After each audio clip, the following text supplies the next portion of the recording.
の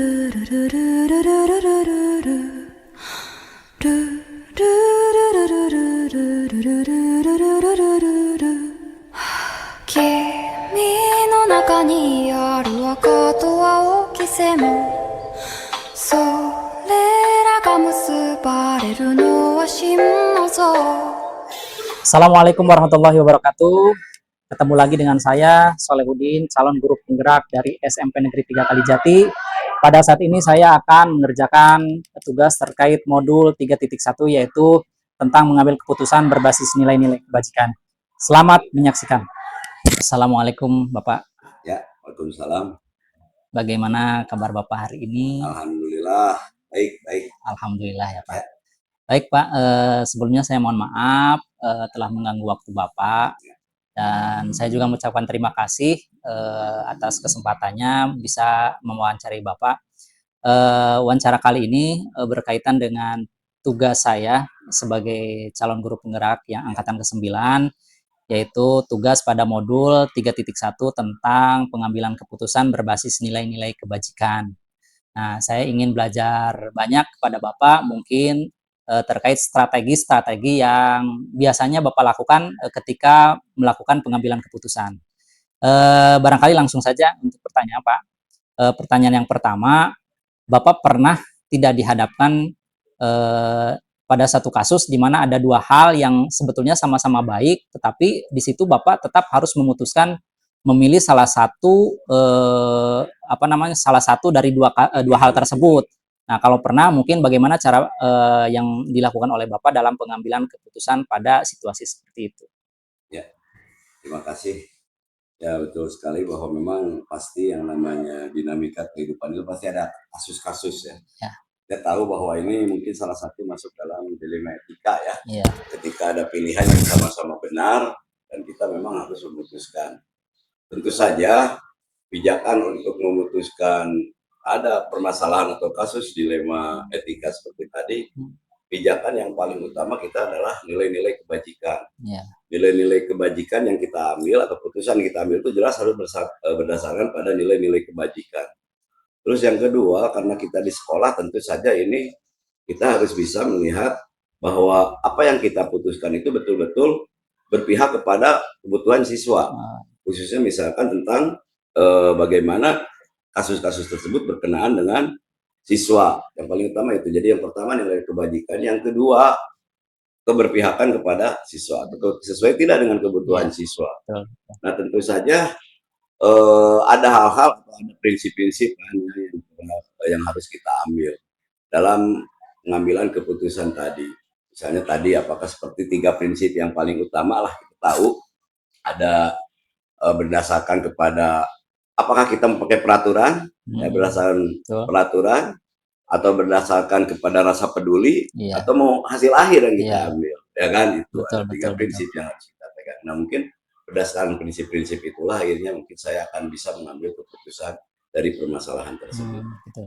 Kemudian Bapak, dalam pengambilan keputusan, ada tidak biasanya pihak lain atau orang lain yang dilibatkan? Kalau misalkan ada, kira-kira pihak mana saja atau siapa saja yang biasanya Bapak libatkan dalam pengambilan keputusan yang Bapak lakukan? Ya, tentu saja karena kita misalnya di lingkungan sekolah ada beberapa pihak yang sering kita ambil masukannya ya. Betul. Tentu saja supaya kita tidak melihat bahwa kita mengambil keputusan sendiri.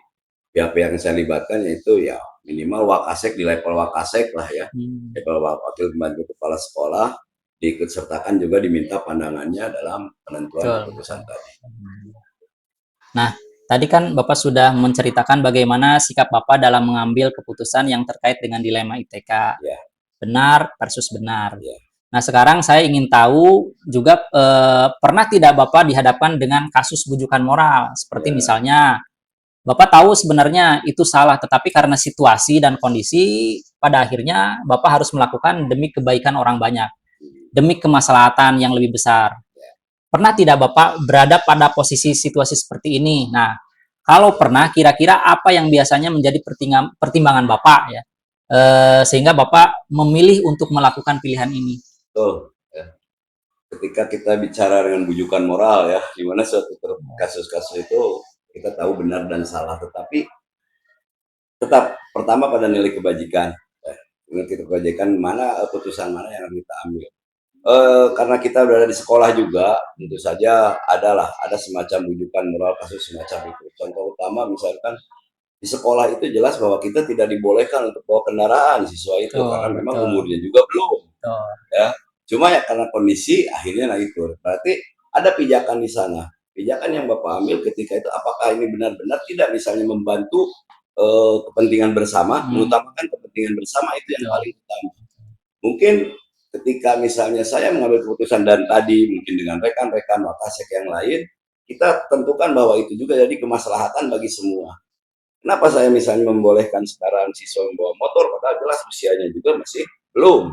Nah, akhirnya itulah jadi yang paling penting, selama mungkin itu bisa kita lakukan dan tidak ada pelanggaran peraturan yang lebih besar, lebih tinggi, khususnya hukum, oke, kita pelaksanaan. Walaupun mungkin kita sadar bahwa itu sebenarnya ya kurang atau tidak harus dilaksanakan.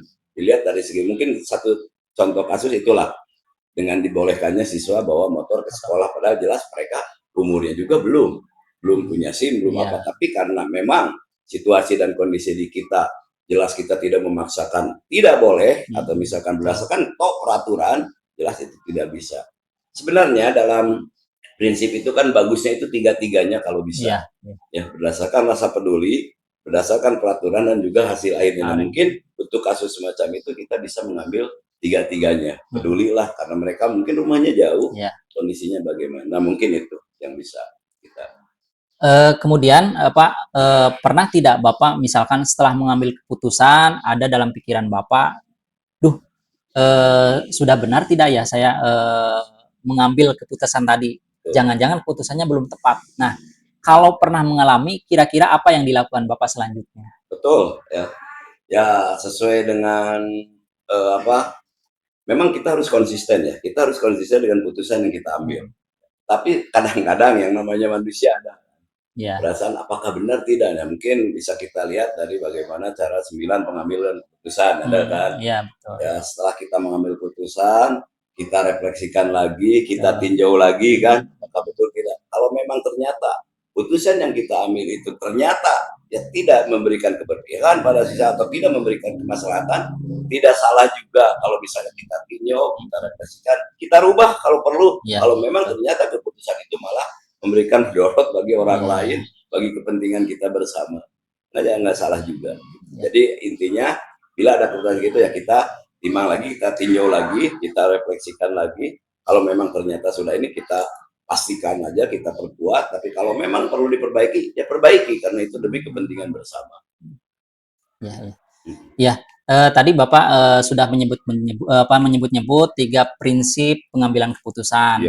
Ada end-based thinking, berpikir berbasis hasil akhir, kemudian ada rule-based thinking, berpikir berbasis peraturan, juga ada care-based thinking, berpikir berbasis pada peduli. Nah, dari 3 prinsip pengambilan keputusan tadi, kira-kira mana yang paling sering Bapak lakukan dalam mengambil keputusan? Kemudian alasannya apa kira-kira?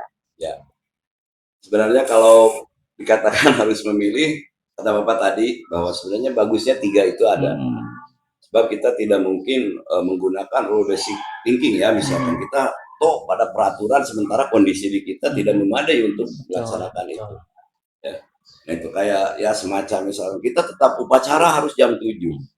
Sementara kondisi misalnya hujan semacam itu, apakah kita akhirnya muncullah ada tadi rule basic care, pedulian. Mal mungkin dipaksakan gitu. Nah, itu jadinya bagusnya begitu. Tapi kebanyakan kalau memang ingin cari aman, rule berdasarkan peraturan itu yang membuat kita misalkan bisa tertib. Ya. Memang masing-masing itu pasti akan ada keunggulannya.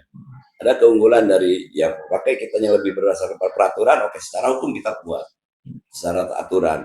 Tapi ya itu tadi kalau misalnya sebelum saya peraturan kita paksakan, nilai kepeduliannya nanti akan melemah. Yang bagusnya ya harus semuanya kalau menurut Bapak. Berarti tidak ada yang lebih dominan ya Pak? Tidak ada. Bagusnya itu 3-tiganya ada. Ya, jadi melihat kondisi juga, lihat kondisi. Kapan kita menggunakan berdasarkan peraturan, berdasarkan akhir, berdasarkan kepedulian. Mungkin ada 2, ya. Dua itu yang bisa kita lakukan saja, silahkan. Tapi tetap nantinya kan arahnya ke hasil akhir. Iya, betul. Yang mau peraturan, mau yang berdasarkan kepedulian, nantinya hasil akhirnya bagaimana, gitu ya. Mungkin kalau di ini kan untuk ya kalau dalam kehidupan yang lebih besar, dalam kehidupan atau lingkungan lebih besar maksudnya kenegaraan, mungkin yang lebih dominan ya peraturan. Kalau bicara tentang kenegaraan, gitu ya, karena ya itu rule of law lah berdasarkan hukum. Mungkin itu. Ya, yang terakhir barangkali Pak, kira-kira strategi apa yang biasanya Bapak lakukan sehingga Bapak bisa melakukan pengambilan keputusannya itu secara yakin, lebih cepat dan dianggap tepat oleh Bapak? Ya untuk jelas untuk mengambil keputusan kita yang pertama itu ya harus mengidentifikasi masalah dulu. Ya kan, kita harus mempelajari dulu permasalahan bagaimana. Terus yang kedua ya kita bisa melihat pihak-pihak atau memanggil pihak-pihak yang terlibat ya, pihak-pihak yang terlibat dalam kasus tersebut dengan meminta bagaimana sebenarnya apa yang terjadi lah pokoknya ya, pihak yang terlibat. Terus mungkin kita juga berusaha untuk menekan ada pengujian benar salah. Betul, Ya, betul. apakah yang terlibat itu misalnya benar kebenaran, terus ya diujikan tadi ya, diujikan lagi tadi dan langsung mungkin kalau ini sesuai tahapan 9 pengambilan keputusan ya. Tapi mungkin ada juga yang tidak sesuai itu bisa diambil beberapa dari teknik 9 pengambilan keputusan itu. Nah, setelah tadi pihak-pihak yang terlibat dipanggil, terus kita pengujian benar salah, mungkin juga ada triopsi, ada opsi ketiga kan ya dari keputusan A, B, mungkin ada juga yang C, yang baiknya yang mana. Bila sudah itu mungkin kita langsung mengambil keputusan dan tadi setelah pengambilan keputusan kita timbang lagi, kita periksa lagi apakah keputusan kita sudah benar atau belum, baru kita refleksikan ya kita laksanakan kalau sudah kita anggap bahwa itu merupakan betul-betul keputusan yang terbaik yang ada. Mungkin itu. Ya, berarti dalam pengambilan keputusan tadi kalau misalnya boleh saya simpulkan, jadi kita tidak boleh hanya semata-mata berbasis peraturan saja ya Pak, tetapi juga harus memperhatikan bagaimana faktor biotik, abiotik, kemudian gurunya biar senantiasa ya berpopulasi dengan memperhatikan aset-aset yang ada ya Pak, sehingga keputusannya lebih tepat lagi seperti itu barangkali. Lebih sesuai dengan kondisi yang ada. Baik. Oke, terima kasih Bapak atas waktunya. Mudah-mudahan saya bisa menerapkan apa yang saya dapat hari ini di masa yang akan datang. Sekali lagi terima kasih. Assalamualaikum warahmatullahi wabarakatuh. Assalamualaikum Pak. Waalaikumsalam warahmatullahi wabarakatuh. Gimana kabarnya? Baik, alhamdulillah. Gimana kabar Pak Saleh? Alhamdulillah, sama saya juga alhamdulillah pada saat ini dalam keadaan baik. Iya Pak, sebelumnya saya perkenalkan barangkali saya Solehudin dari SMP Negeri 3 Kalijati. Ya.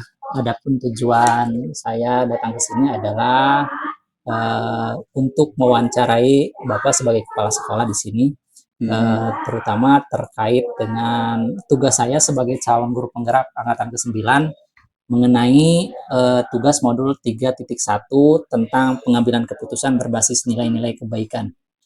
Baik Bapak, pada wawancara siang hari ini berarti saya ingin menanyakan terkait pengambilan keputusan yang biasanya Bapak lakukan. Yang pertama barangkali pertanyaan dari saya adalah Bapak pernah tidak dihadapkan pada satu kasus di mana ada dua hal yang sebetulnya sama-sama baik, tetapi Bapak tetap harus memutuskannya, memilih salah satunya. Kalau memang pernah, bagaimana cara yang dilakukan Bapak dalam pengambilan keputusan pada situasi seperti ini? Baik, saya pernah menghadapi sebuah kasus ya. Baik, kan sekarang itu ada dari dinas pengedaran mengenai pelaksanaan asesmen bakat dan minat. Tapi ternyata ini programnya muncul tiba-tiba tanpa kami rencanakan di awal, sehingga untuk menentukan diikutinya atau tidak itu saya berpikir kendala-kendala apa yang kalau kita mengikuti kegiatan asesmen bakat dan minat bagi kelas 9 ini. Kalau tidak mengikuti juga mungkin ada poin yang kurang bagi sekolah kami. Barangkali gitu, Pak. Ya. Baik. Kemudian Bapak dalam pengambilan keputusan, ada tidak biasanya pihak lain atau orang lain yang dilibatkan? Kalau ada, kira pihak mana saja atau siapa saja yang biasanya Bapak libatkan dalam pengambilan keputusan yang Bapak lakukan? Ya, baik. Dalam pengambilan keputusan tentu saja saya perlu masukan dari orang lain ya, terutama dalam hal ini mungkin dalam kegiatan tersebut perlu melibatkan wakasek kurikulum, juga termasuk operator dan bendahara. Nah mungkin itu orang-orang yang perlu saya pertimbangan di dalam menentukan sebuah kegiatan. Kalau dari pihak luar ada tidak, Pak? Dari pihak luar barangkali komite sekolah juga saya perlu menjelaskan program tersebut ke komite agar mendapatkan masukan, termasuk mungkin pihak luar juga dari Dinas Pendidikan, Bu, dalam hal ini Bu Kabid ya, Kabid Pembinaan SMP, untuk menentukan apakah program tersebut dapat dilaksanakan di sekolah atau tidak. Ya, tadi kan Bapak sudah menceritakan bagaimana sikap Bapak dalam mengambil keputusan yang terkait dilema etika versus benar versus benar. Nah, sekarang saya ingin tahu juga pernah tidak Bapak dihadapkan dengan kasus bujukan moral? Seperti misalnya Bapak tahu sebenarnya itu adalah salah, tetapi karena situasi kondisi pada akhirnya Bapak harus melakukannya demi kebaikan orang banyak, demi kemaslahatan yang lebih besar. Pernah tidak Bapak berada pada posisi seperti ini? Kalau pernah, kira-kira apa yang biasanya menjadi pertimbangan Bapak sehingga Bapak memilih untuk melakukan pilihan ini? Ya, mungkin pertimbangannya tadi yang diceritakan Bapak tadi adalah kemaslahatan, kepentingan. Kalau misalkan pada anak, berarti kepentingan pada anak gitu ya. Jadi aturan-aturan yang misalkan ada itu saya coba kesampingkan dulu, mengingat si anak itu misalkan ada sebuah kasus ya Pak, yang melibatkan anak. Nah, saya mencoba mendahulukan kepentingan anak daripada aturan-aturan yang ada. Walaupun misalkan anak itu melanggar aturan sekolah, tetapi pendidikan anak ini lebih diutamakan daripada aturan, karena mudah-mudahan kedepannya si anak ini bisa berubah gitu Pak. Kalau pendapat saya begitu. Oke. Terus Pak, pernah tidak Bapak misalkan setelah mengambil keputusan, ada dalam pikiran Bapak, misalkan, aduh, sudah benar tidak ya keputusan yang saya ambil tadi? Jangan-jangan keputusannya itu belum tepat. Kalau pernah mengalami, kira-kira apa yang dilakukan Bapak selanjutnya? Baik, sebuah keputusan tentu saja ada resikonya Pak ya. Baik itu resiko keputusan itu dibuat mungkin tidak selamanya disukai oleh semua orang. Nah, hal ini untuk untuk mengamankan keputusan yang saya lakukan. Biasanya saya juga berkoordinasi dengan misalkan dengan guru-guru yang tidak selaras atau tidak setuju dengan keputusan yang saya buat. Karena keputusan yang saya buat itu sudah hasil pemikiran yang matang, artinya masukan-masukan dari guru-guru yang lain juga saya sudah pertimbangkan agar keputusan ini tepat gitu ya, tepat dan bisa dilaksanakan. Kemudian dalam pengambilan keputusan seperti yang kita ketahui bahwa ada 3 prinsip yang kita kenal. Pertama ada end-based thinking, berpikir berbasis hasil akhir. Kemudian ada rule-based thinking, berpikir berbasis peraturan. Dan yang ketiga adalah care-based thinking, berpikir berbasis rasa peduli. Nah, dari 3 prinsip pengambilan keputusan tadi, kira-kira mana yang paling sering Bapak lakukan? Terus apa alasannya? Prinsip berdasarkan rasa peduli. Rasa peduli. Artinya di sini eh, kepedulian kita, misalkan mungkin aturan harus misalkan ada sebuah kasus siswa itu harus dikeluarkan dari sekolah ya, karena melanggar beberapa aturan yang sudah sangat sangat inilah. Tetapi kalau misalkan kepedulian kita terhadap masa depan siswa, ya itu sangat kita perlu kebijakan di sana. Kebijakan apakah siswa itu kalau misalkan dikeluarkan itu akan benar? Kan tentu tidak. Kan kita kita dunia pendidikan, proses kita hanya mendidik kepada siswa. Ya, mudah-mudahan sedikit demi sedikit, perlahan demi perlahan kan perubahan itu pasti ada, dan mudah-mudahan si anak bisa berubah gitu dengan pendidikan yang kita berikan. Baik Pak. Yang terakhir Pak, strategi apa yang biasanya Bapak lakukan sehingga Bapak bisa melakukan pengambilan keputusan secara yakin, lebih cepat dan dianggap tepat oleh Bapak? Nah, strategi mungkin yang bisa saya lakukan, pertama saya menganalisis dulu kasus per kasus ya, menganalisis dulu setiap permasalahan. Kemudian kalau misalkan ada sesuatu yang bisa dianggap kerjasama atau